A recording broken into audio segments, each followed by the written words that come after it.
கண்ணில் தோல்வி பயம் இருப்பதாக தமிழக பாஜக தலைவர் அண்ணாமலை தெரிவித்துள்ளார். இருக்கக்கூடிய கடைகளை எல்லாம் அடைக்கி வைத்து யாரும் வெளியே வரக்கூடாது அப்படிங்கிற வாய்மொழி உத்தரவு போட்டு கிட்டத்தட்ட அந்த பகுதியே கர்ஃபியூ மாதிரி தான் இருந்துச்சுங்க. இரண்டாவது, அந்த பகுதியில் இருக்கக்கூடிய தெரு விளக்குகள் கூட அணைக்கப்பட்டிருந்தது.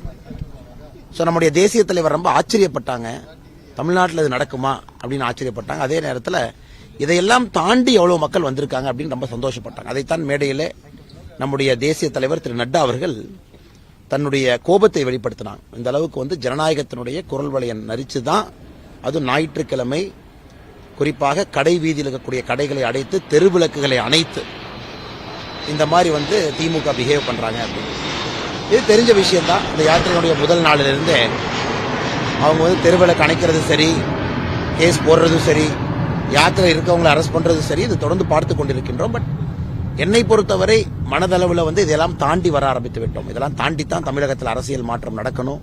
இதெல்லாம் தாண்டித்தான் தமிழகத்தில் அரசியல் என்பது சுத்தப்படுத்தப்பட வேண்டும் என்பது மனதளவில் நாங்கள் ப்ரிப்பேர் ஆகிட்டோம். நட்டாஜி அவர்களை பொறுத்தவரை இன்னைக்கு அவருக்கு ஒரு ஷாக். குறிப்பாக தமிழகத்தில், நம்முடைய மாநிலத்தில் இது போன்ற நிகழ்வுகள்லாம் திராவிட முன்னேற்ற கழகம் நடத்த ஆரம்பிக்கிறாங்கன்னா அவங்களுடைய ஃப்ரஸ்ட்ரேஷனை காட்டுது.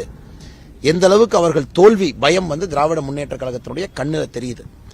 அதைத்தான் திரு நட்டா அவர்கள் மேடையிலே குறிப்பிட்டிருந்தார். இல்ல, இப்ப பிஜேபி யாத்திரை அப்படிங்கிறது எல்லா கான்ஸ்டிடியூஷனுக்கும் செய்திகளை உள்ளது உள்ளபடி தெரிந்து கொள்ள ரெஃப்ளெக்ட் நியூஸை சப்ஸ்கிரைப் பண்ணுங்க.